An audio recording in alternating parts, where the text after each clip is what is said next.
Fidèle ami de la revue de presse africaine, bonjour et merci de nous suivre. Démarrons par l'actualité béninoise marquée par la sortie médiatique du président de la République la semaine écoulée. Au cours d'une interview avec Jeune Afrique, Patrice Talon a fait le tour des sujets d'intérêt général. Le meilleur a lu cet entretien et soupire à sa manchette. 6 mois après la tentative de coup d'État déjouée, enfin Patrice Talon parle de Olivier Bocom. Même soulagement à la une de l'emblème du jour qui rapporte que Talon brise le silence et parle d'une tragédie intime. Le matinal revient sur le remords du président de la République et titre Talon regrette avoir perdu son meilleur ami. Sans m'en rendre compte, j'ai créé un monstre, a confessé le président de la République à propos de son ex-meilleur ami Olivier Bocom, rapporte Fraternité. Pour rappel, en septembre dernier, Olivier Bocom et Oswald Omeki, ancien ministre des Sports, ont été arrêtés pour tentative de coup d'État. Ils ont été tous reconnus coupables et condamnés à 20 ans de prison. L'autre sujet abordé par Patrice Talon est à propos de l'après 2026 au cours de cet entretien avec Jeune Afrique.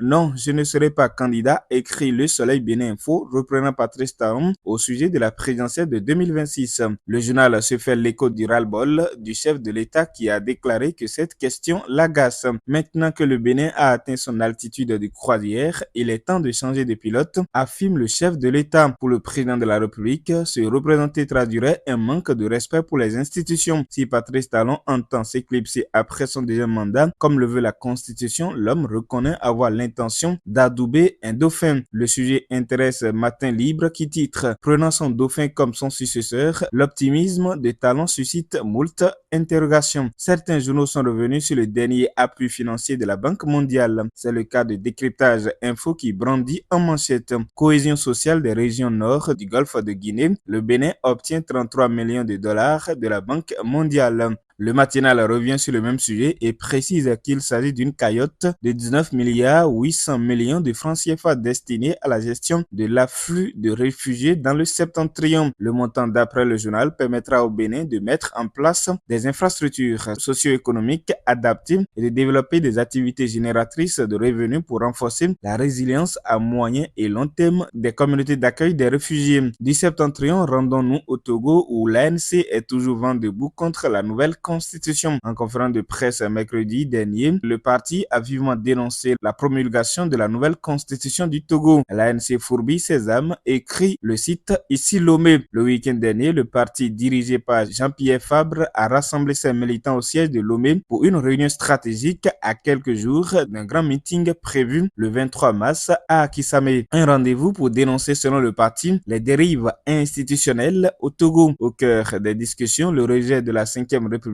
et des réformes qui l'accompagnent. Au-delà de ces dénonciations, Fabre appelle à la construction d'un front uni entre opposition et société civile. Les prochaines semaines seront cruciales pour l'avenir politique du pays alors que la mobilisation se renforce contre ce qui est perçu comme une menace directe pour les libertés et la souveraineté du peuple. Pendant ce temps, Lomé, la capitale togolaise, a accueilli cette semaine un atelier sous-régional consacré au développement urbain et à la gestion des risques climatiques. L'initiative est de la coopération allemande GIZ, de l'Union africaine et de la CEDEAO. Il s'agit notamment de renforcer la résilience des villes ouest-africaines face aux catastrophes naturelles et aux effets du changement climatique. Ceci dans un contexte où l'Afrique subsaharienne, en pleine urbanisation rapide, fait face à des défis majeurs liés aux infrastructures, au logement et à la planification urbaine. Dans l'actualité ivoirienne, l'affichage de la liste électorale provisoire pour la présidentielle de 2025 domine et divise profondément la presse nationale. Tandis que certains journaux mettent en avant les exclusions de figures politiques majeures, d'autres insistent sur la validation de candidatures stratégiques et les réactions des acteurs politiques. La principale controverse de cette liste électorale provisoire concerne l'exclusion de plusieurs personnalités politiques de premier plan. Le jour plus titre sans détour plusieurs personnalités éjectées, tandis que l'Inter précise Gbagbo, Soro, Blé Goudé toujours radié. Dans une approche plus critique, certains journaux voient une manœuvre politique derrière cette exclusion. Le quotidien d'Abidjan titre ainsi présidentielle 2025, absence de Gbagbo sur la liste électorale. RHDP Info met en avant l'ouverture du contentieux électoral et ses conséquences sur le principal adversaire du pouvoir. La CEI ouvre le contentieux électoral, précisant que cela trouble le sommeil du candidat du PDCI-RDA. Tandis que certains candidats voient leur ambition compromise, d'autres affûtent leurs armes. Abidjan 24 résume cette situation avec son titre. La liste électorale provisoire connue, les potentiels candidats affûtent leurs armes. Et c'est justement à propos des préparatifs pour ces élections que le président Tidiane Thiam s'est débarrassé de sa nationalité française cette semaine, et ce conformément au test de la République.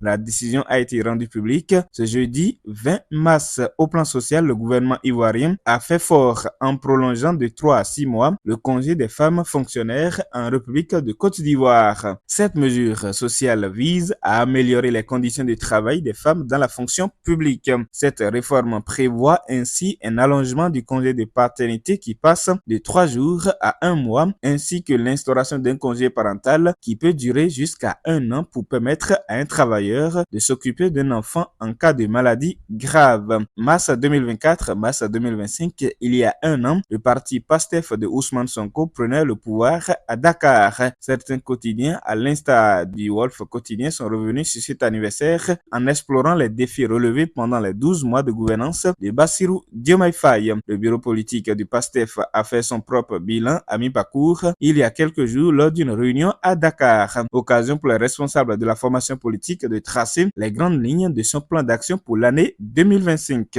En attendant d'en savoir plus sur ce programme, le Mali a officiellement annoncé de son côté son retrait de l'Organisation internationale de la francophonie, suivant ainsi le Niger, le Burkina Faso, ses alliés au sein de l'AES. Dans un communiqué, le ministère des Affaires étrangères malien dénonce une application sélective des sanctions par l'OIF basée sur des considérations géopolitiques ainsi qu'un manque de respect pour la souveraineté des États. Les 3 pays de l'AES ont évoqué principalement la raison de souveraineté nationale pour prendre cette décision, rapporte Africa News. À la une, la rencontre surprise entre le président Félix Tshisekedi et son homologue rwandais Paul Kagame. Les 2 hommes étaient assis en face à face lundi dernier à Doha, au Qatar. Qui l'eût cru? La photo a estomaqué la presse du continent et au-delà. On y voit donc les 2 présidents et au milieu l'émir du Qatar dans le rôle du médiateur. Kagame et Tshisekedi s'entretiennent au Qatar. Titre sobrement The New Times à Kigali. Doha, un cessez-le-feu immédiat décidé entre la RDC et le Rwanda, annonce le site Congo Actualité CD. Un tête-à-tête entre Félix Tshisekedi et Paul Kagame au Qatar. Toutes les solutions pour mettre définitivement un terme à l'insécurité instaurée par les rebelles du M23 AFC dans l'est de la RDC semblent les bienvenus, commente Objectif, soulignant que l'offensive du M23 contre la RDC soutenue par le Rwanda a isolé les 2 dirigeants au plan diplomatique.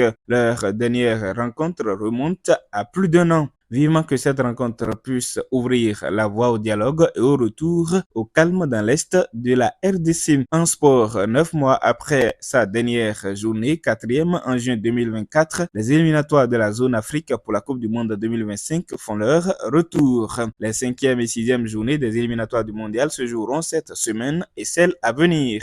Au terme des 10 journées, 9 équipes africaines seront qualifiées pour cette compétition mondiale avec la possibilité d'une 10e équipe après les barrages. On y reviendra avec les points la semaine prochaine. Terminons par l'émission du coach Pouillon cette semaine. Finir avec le célibat, c'est ce thème qui a été développé par le professeur pour ses internautes. Cette émission a mis la lumière sur les notions, les principes à savoir pour quitter définitivement le célibat. Et pour y arriver, il va falloir changer son langage, son environnement et son attitude. Plus de détails de cette émission sont à retrouver sur la page YouTube Authentique Coach Pouillon. Et ce sera tout pour cette revue de presse africaine. À la présentation, c'était Jérôme Wenceslas Capou avec Guillaume Lafont à la réalisation. Toute l'équipe vous remercie pour votre attention et vous donne rendez-vous samedi prochain. D'ici là, prenez soin de vous et aussi des autres.